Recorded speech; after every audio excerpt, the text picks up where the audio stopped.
former candidate for the U.S. Senate, longtime radio talk show host, author, and conservative policy advocate. Justices to the Supreme Court, the left has been in open panic. Liberty Nation with Tim Donner. Will the American people stand up or sit down for impeachment? Is the woke culture driving leftists to victory or driving them right off the cliff? Has President Trump forever changed U.S. foreign policy? We will consider all those weighty questions this week. Welcome back in to Liberty Nation Radio, a production of LibertyNation.com and heard from coast to coast on the Radio America Network. Impeachment fever continues for Democrats after a purely partisan vote threatens to tear the country even further apart than we already are, while Democratic presidential candidates are forced to speak of little else just 2 weeks before their next debate. Plus, we'll be joined by a couple of the finest writers from LibertyNation.com, race relations correspondent Jeff Charles on wokeness and the cancel culture, and legal affairs editor Scott Cosenza on threats and promising developments regarding your individual liberty. Say what? Say what? Say what? One more time. We kick things off with our signature segment, Say What, where we roll out a virtual assembly line of wacky, astonishing, damnable, and ultimately revealing things uttered by politicians and the chattering class. It would be natural for President Trump to be in something of a state of panic or at least emotional sobriety, given that the House of Representatives is trying to reverse the results of the last election and kick him out of office before the voters even have a chance to weigh in 1 year from now. And especially given how this impeachment inquiry is just the latest pretext for taking him down. He's been dealing with this since the morning after the 2016 election. But this is Trump, a man and a president not given to backing down or quieting himself in the face of attacks. He's been dealing with this unending vitriol from the left for 3 years. So when he showed up for a rally in Mississippi before Tuesday's gubernatorial election there, he laid into the Democrat presidential frontrunner, ridiculing him to the delight of another packed house. In the delusional Democrat fantasy, I'm now supposed to be afraid of someone called 1% Joe. I used to call him 1% because he could never get 1% in the primaries. Then he got brought out by Obama out of the trash heap, became vice president. But we've now named him Very Slow Sleepy Joe. Very slow. He's gotten slower and slower. I'm afraid if he gets a nomination, he'll be so slow. We'll have the lowest rated debates in history. Trump is likely bolstered by the fact that not a single Republican voted in favor of the current impeachment inquiry. Very different than the two impeachments in the 20th century, when every Democrat and all but 4 House Republicans voted for the impeachment inquiry into Richard Nixon, and every Republican and 31 Democrats voted for the inquiry into Clinton. But this time, all but 2 Democrats and 0 Republicans. And at that same rally, the Tennessee senator who's become one of Trump's biggest supporters, Rand Paul, said it's time for the entire Republican Party to fight this never-ending impeachment push. President Trump has great courage. He faces down the fake media every day. But Congress needs to step up and have equal courage to defend the president. Hunter Biden made $50,000 a month. That's the definition of corruption. We know he got it only because of his family connections. We also now know the name of the whistleblower. The whistleblower needs to come before Congress as a material witness because he worked for Joe Biden at the same time Hunter Biden was getting money from corrupt oligarchs. I say tonight to the media, do your job and print his name. Once again, we will see whether Biden will be attacked by his fellow Democrats during their next debate on November 20th. They need the issue to try and take Biden down, but they don't want to do anything that might accrue to Trump's benefit. What to do? Meanwhile, Adam Schiff and the other Democrats heading into the impeachment effort said they would bring the whistleblower forward, but then said it's not necessary. But everyone around Washington already knows who he is, and everyone else will as soon as the Democrats start their impeachment hearings in the next week or two. Project Veritas was on the warpath again this week. That group, which has made secret recordings of leftists, let go of a beauty this week. It was the co-anchor of ABC's Good Morning America, Amy Robach, saying she had all the dirt on the notorious pedophile, the recently deceased Jeffrey Epstein, especially one of his victims, Virginia Roberts, and Epstein's most prominent clients had that information long ago, but ABC officials killed the story. I've had the story for 3 years. I've had this interview with Virginia Roberts. We would not put it on the air. First of all, I was told, who's Jeffrey Epstein? No one knows who that is. This is a stupid story. Then the palace found out that we had her whole allegations about Prince Andrew and threatened us a million different ways. She had pictures, she had everything. She was in hiding for 12 years. We convinced her to come out. We convinced her to talk to us.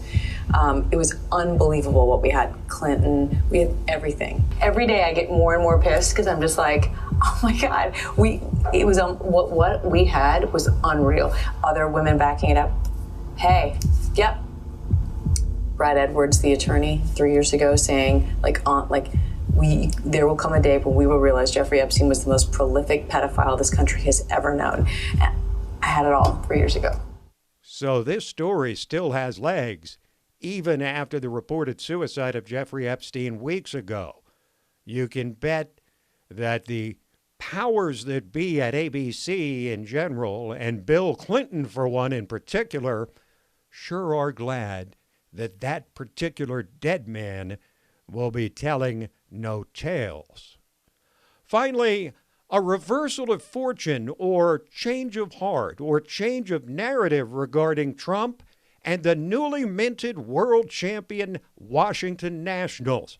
After being greeted rudely by the team's fans when he showed up for Game 5 of the World Series, Trump welcomed the team to the White House after they captured the trophy and received a most surprising, even shocking message from the Nationals captain.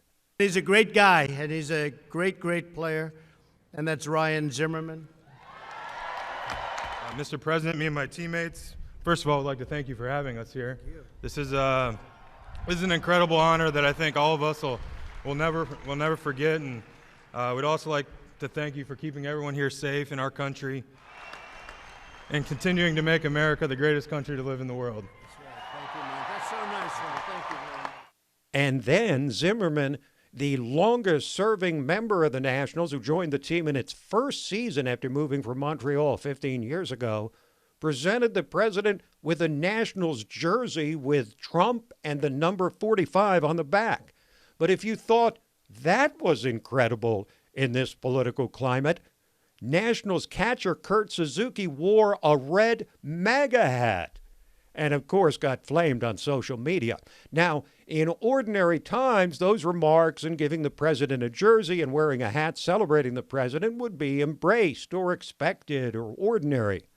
But in these times of woke culture, which we'll discuss with Jeff Charles a bit later in the show, what Suzuki, Zimmerman, and the Nationals did seems like an act of abject courage, or, at the very least, a concerted attempt to win back the favor of a president who was booed wildly amid cries of "lock him up" by Nationals fans during the World Series. So maybe the Nationals feel like it's not a bad idea to be on the good side of the leader of the free world living just across town. Quick break, and then we're back to examine the newest prevailing culture that's driving the debate in the Democratic Party, the cancel culture, and what former President Barack Obama had to say about it. Liberty Nation with Tim Donner. This idea of purity and you're never compromised and you're always politically woke and all that stuff, you should get over that quickly. The world is messy. There are ambiguities. Yep.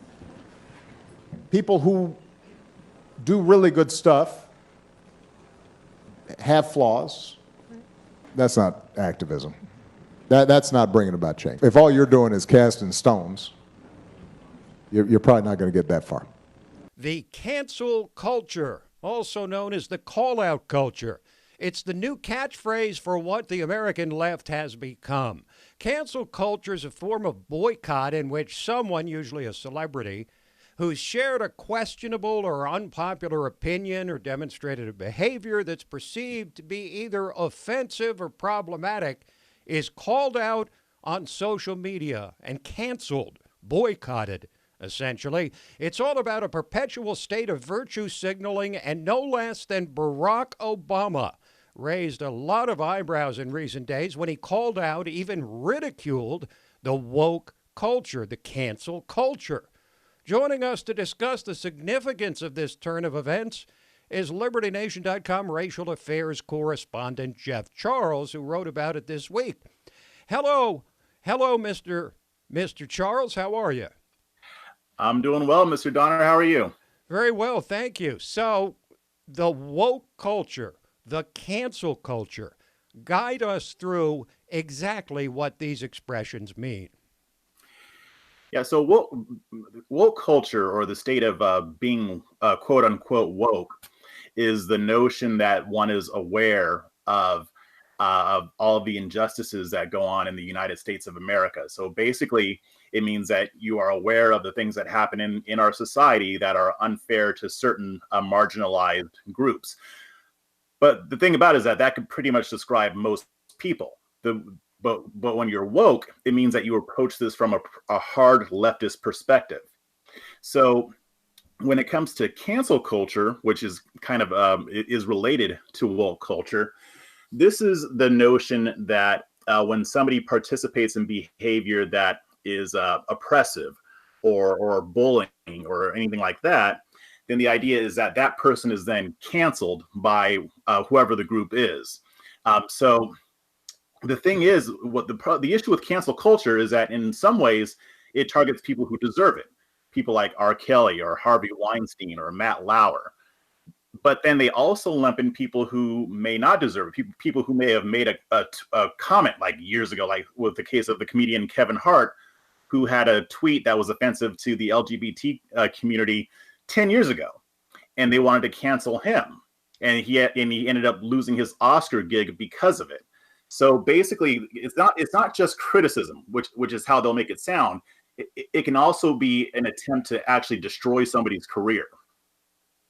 So it sounds like this is somewhat like the tradition in certain religions of shunning people, only it's done in a far more public forum. But this is what the left's been hanging their hats on in this presidential cycle, is this woke culture. Now, given that the left, Jeff, seems to have left Barack Obama behind, apparently believing him to be insufficiently radical, will his call out of the woke culture change things a lot, a little, or not at all? Yeah, you know what? It's not going to change the people who are involved in cancel culture, because they want to do this. This is where they are. But what it could do is to energize the people on the left who don't appreciate cancel culture, because I think it's a misconception that it's only the right that hates cancel culture.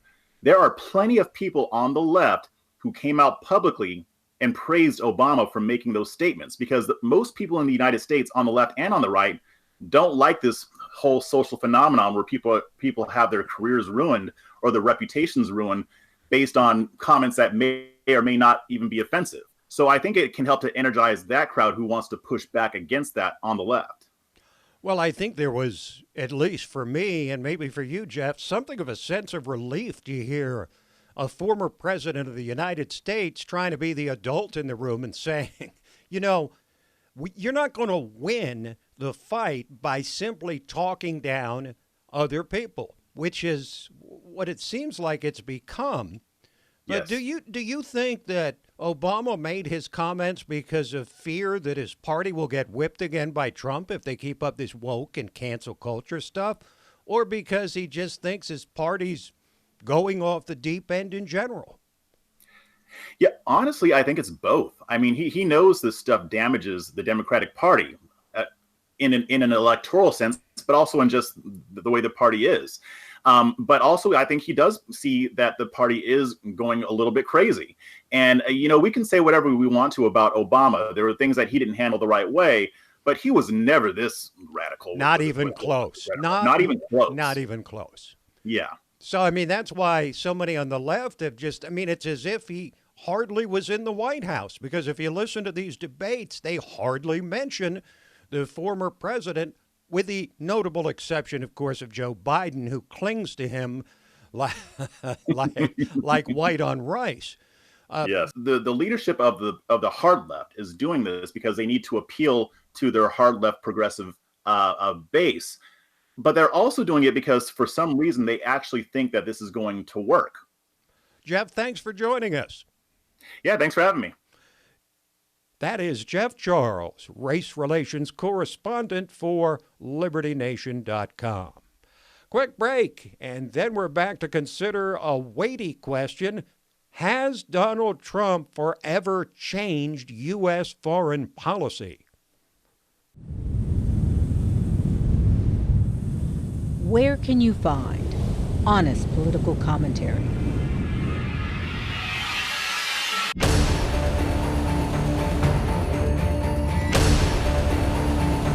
With sobering analysis. Even the most trusting among us may find the company's latest plan deeply intrusive.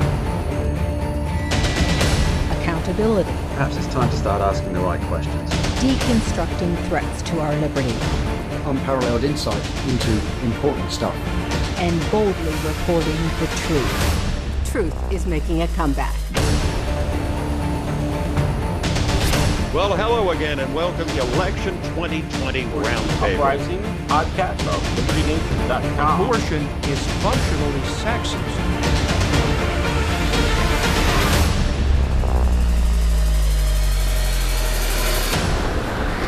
From my cold, dead hand. Subscribe to the LibertyNation.com YouTube channel, where facts matter.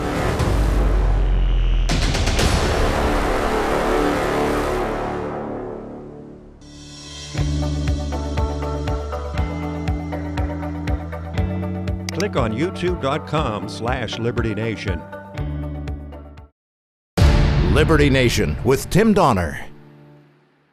When the most wanted man in the world was finally dispatched to his rightful place in hell through the heroism of human and canine alike, yes, a hero dog chased down the target, all Americans reacted with unrestrained applause at both the practical and symbolic meaning of the demise of Abu Bakr al-Baghdadi. That is, all Americans other than impeachment-obsessed Democrats still trying to remove the commander-in-chief from office and now forced into taking an impeachment vote and putting themselves on the record for all to see.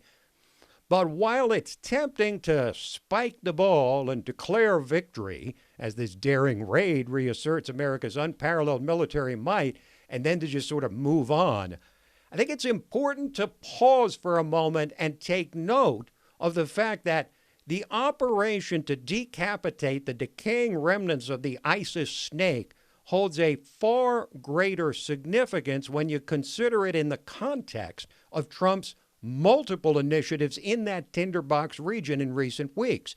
In fact, we may have just experienced a textbook trifecta of Trump's America First policies. Here's what I mean. First, remove our forces from danger when vital national interests are not in play. Second, negotiate a peace deal. Third, search for and destroy America's terrorist enemies.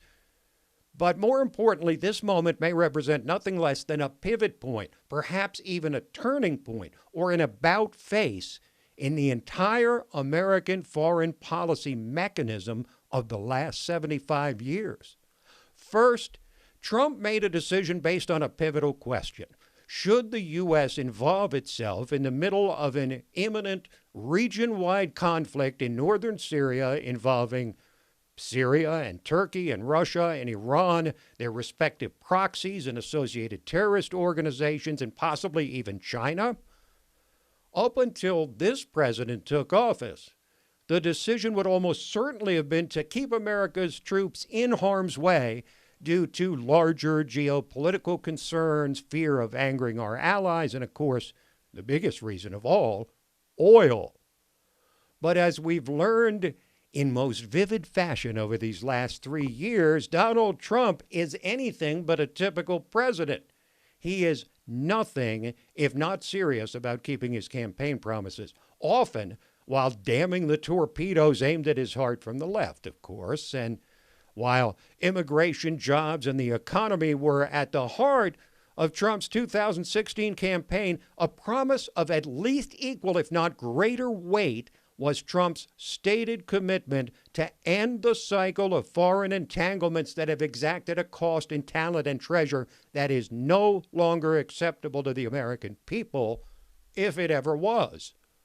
Trump was clear as a candidate and as president that he would project extreme military strength, but use such strength only when absolutely necessary to protect demonstrably vital American interests. But Trump was just as unambiguous, though more understated, in his commitment to one of the most overlooked items on his agenda, which would render involvement in the Middle East unnecessary, and that is energy independence. It means no more foreign wars fought over oil. And with the fracking revolution unleashed over the last decade and an administration committed to radical deregulation, we are, by most measurements, at least 90% of the way to self-sufficiency. Think about the enormous ramifications of no longer having to rely on unstable and corrupt regimes halfway around the world for our everyday energy needs. Indeed, we are living through an extraordinary era. The voters of 2016 had reached a state of disconnection and repulsion at the political establishment of both parties so intense that they were willing to reject the same type of establishment hacks they'd been fed for all time and roll the dice on the quintessential joker in the deck named Trump. It was a result that would have been unthinkable at any other juncture in American history. And there may be no greater disconnect between the people and the politicians than on this central question: for what causes are American lives worth sacrificing? There's simply no way the American people support our involvement in a war thousands of miles away to protect people nobody knows or cares about, and involves most every major adversary or enemy on the planet. To what end? And when does it end? Is this a permanent presence? Was the message from voters in 2016 not crystal clear on the matter of foreign entanglements and quagmire such as the one involved in this 20-mile stretch of sand in northern Syria? And yet, Trump was broadly condemned, not just by Democrats and leftists performing an about-face on their historical pacifism, but by neoconservative establishment Republicans typified by Mitt Romney, accustomed to flipping the power button on the war machine at the first sign of trouble.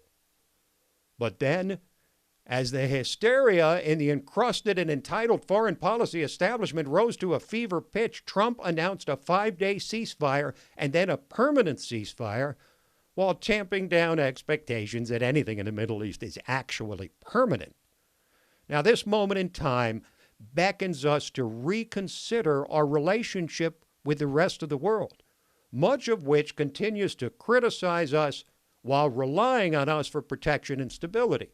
We have troops stationed in over 100 countries, 3/4 of a century after the end of World War II. In the years following that war, NATO was formed to coordinate and collectivize Western defenses against the Soviet threat. Since that threat ended with the dissolution of the Soviet Union 3 decades ago, what exactly is the present purpose of this organization? And since the EU was formed to compete economically against the U.S., have not the terms of engagement altered to the point of being virtually unrecognizable in their original form? And yet, when Trump refused to take up arms against a fellow member of this long-cherished 28-nation NATO alliance, Turkey, he was condemned by the same crowd that attacked him for daring to hold these allies finally to their agreement to pay their fair share of the common defense. Trump's America First policies have resulted in our withdrawal from the Paris Climate Accord and the Trans-Pacific Partnership, globalist schemes typical of the long-standing foreign policy elite and typically incompatible with American sovereignty. He got us out from under Obama's private Iran nuclear deal, which was never ratified by the Senate. He's at last made good on repeated promises by previous presidents to move the U.S. Embassy in Israel to Jerusalem. He's eschewed multilateral negotiations in favor of direct discussions with reviled dictators who were previously isolated from the world, most notably, of course, Kim Jong-un of North Korea. And then there's Russia, still cited by Democrats as colluders with Trump, despite a 2-year-long fishing expedition by Trump-hating investigators which proved the opposite. Through all of this, few seem to even acknowledge or realize that Russia is no longer a superpower or even a true world power. Their economy is about 1/3 the size of the U.S., they no longer rank even among the world's top 10 economies. They're dangerously reliant on the single commodity of oil, and they're in no position to pose an existential threat to anyone. But here's the ultimate question that begs an answer. Now that Trump has broken the mold of reflexive support for military operations deemed vital by the foreign policy elites, can we ever go back? Now that Pandora's out of the box and the toothpaste out of the tube, can it ever be put back in? Will the American people ever again, or at least for the foreseeable future, support the reversal of Trump's policy and support the deployment of American troops for purposes not widely considered by the people to be vital to our national interests? The elites, our betters, the best and brightest sent to our nation's capital, have been entrusted with decisions on war and peace for as long as we can remember. The voters' judgment is that they have failed. And with Donald Trump uniquely positioned to upset the elitist apple cart, they've been presented with a challenge that they never could have expected until Trump famously descended that escalator in Trump Tower. Folks, this is what real change looks like. This is what ending endless wars looks like. This is how it looks to remove the power of life and death from the hands of those who have proven unworthy of it, and return it to those who have the interests not of the globe, but America at heart. We'll break away for a moment and then come back with Talkin' Liberty. Liberty Nation with Tim Donner. And now we welcome you into the ultimate segment of Liberty Nation Radio. It's called Talkin' Liberty, when we're rejoined by our regular contributor, constitutional lawyer, LibertyNation.com legal affairs editor, and Liberty Watchdog, individual Liberty Watchdog, particularly Scott Cosenza. Hello, Scott. Tim, I love the intro. Hello, and thank you. The Watchdog for Liberty is all you really need. Absolutely. All right. That's the one I treasure the most. Couple of stories about Donald Trump and New York. The first one, Trump can't block the subpoena issued to release his New York tax return. This is New York District Attorney, Manhattan DA Cyrus Vance, and his quest, Tim, to unveil, of all the crimes we know of in the Big Apple, Donald Trump may have done something nefarious with Stormy Daniels or somebody else, and the key item in these things is his tax returns, and unceasingly they go after them. Trump has challenged the special laws that have been passed to gain access to his tax records in the federal courts. This is in the Second Circuit in New York. We had a district court judge rule against the president and say that he had to fulfill the terms of the subpoena. We now have the Second Circuit Court of Appeals ruling on this. As we're talking now, Tim, there are two avenues of appeal left for the president of the United States. He can go directly to the Supreme Court and ask for an appeal, or he can appeal to the Second Circuit for one of your favorite terms, I know, en banc review. En banc, for yes. the entire circuit to reveal the decision. Mm-hmm. Either way, I think anybody would say it's destined for the United States Supreme Court to determine whether or not the president has to give these records. Well, Scott, being a New Yorker, from birth, I have a special fondness for both New Yorkers and the place known as New York. And I know how difficult life can be up there, and I know that the release of Donald Trump's tax returns will make life so much better for the rank-and-file Manhattanite or resident of Queens or Bronx or Brooklyn or Staten Island. They await only Donald Trump's tax returns to assure a return of a high quality of life in New York City, Scott. The citizens of New York have some of the most troubling relations with the police of any city in America. The district attorney's office has chosen to expound its limited resources and the triage of issues it has to deal with on gaining political points for himself and other Democrats.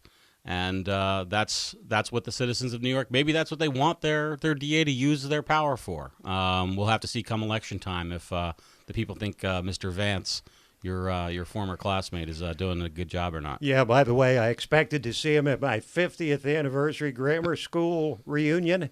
He wasn't there. Too bad, because I was going to talk to him about it and how the quality of life in Manhattan will increase so dramatically with the release of Donald Trump's tax returns. But, Scott, that outrage is nothing compared to what New York has just decided. And, you know, for a moment there, because of Trump's supposed hatred of dogs, I was willing to listen to arguments about a Democratic candidate. But then he proclaimed the dog to be a hero in the al-Baghdadi raid.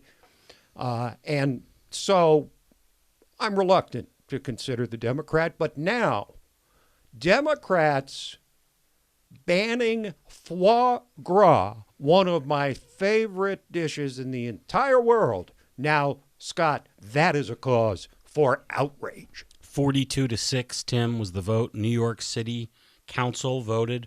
The ban will take place in 2022, so eat them while you got them. And explain exactly why it's necessary to ban this particular delicacy. The reason why is because Carlina Rivera, city council member, and the others who voted for it were convinced, Tim, by animal rights activist videos that show, oftentimes in settings in Eastern Europe, inhumane treatment of ducks that are used and geese for foie gras production, which, Tim, by the way, is banned in the United States, where the highest quality foie gras we know comes from New York, actually. Hudson Valley Foie Gras is one of the main producers of this.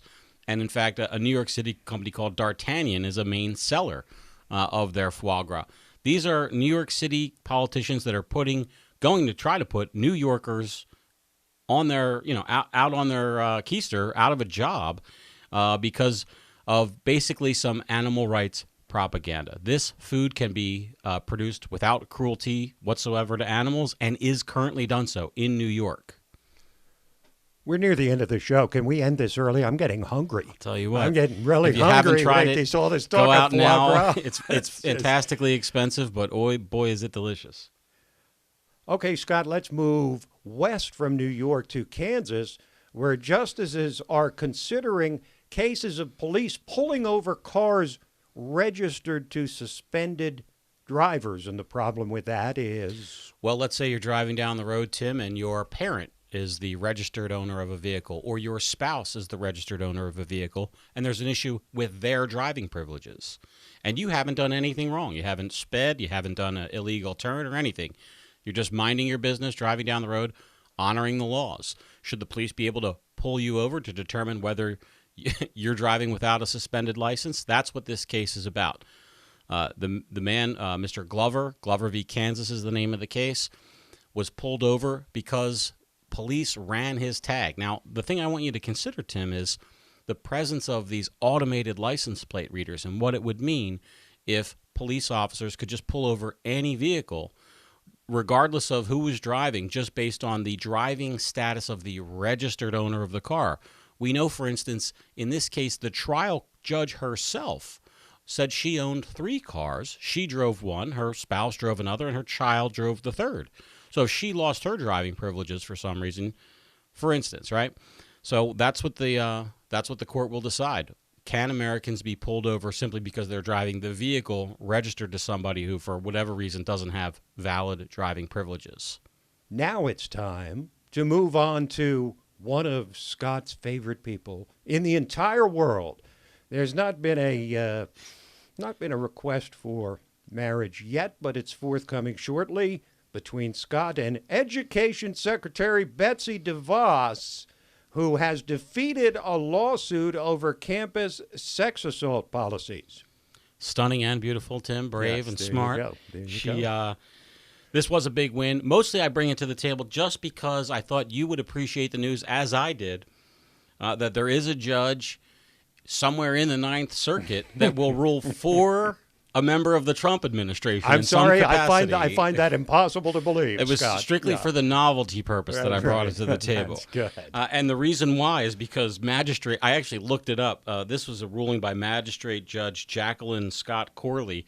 And the reason why is because magistrate judges probably are nominated by the judges themselves rather than a president. Okay, so we have a teachable moment here. What is the difference between a justice, a judge, and a magistrate? A magistrate judge typically handles sort of lower level stuff. They're not quite like a judge's assistant. They are actual federal judges, but they don't have the gravitas of the district court level. So sort of an initial pass for some of this litigation goes through a magistrate judge. They are powerful, though. I don't mean to say that they're not, but not quite the district court level. Okay, thank you, Scott. Thank you, Tim. And thank you for joining us. That's it for this week, but we'll be back at you next week. A reminder that this program and Liberty Nation's own podcast, The Uprising, hosted by Scott, and The Rabbit Hole, Politics and Prose, hosted by Mark Angelides, all of them available at libertynation.com, on demand, anytime, anywhere. So, this is Tim Donner saying stand up for liberty. And we'll see you next time on Liberty Nation Radio.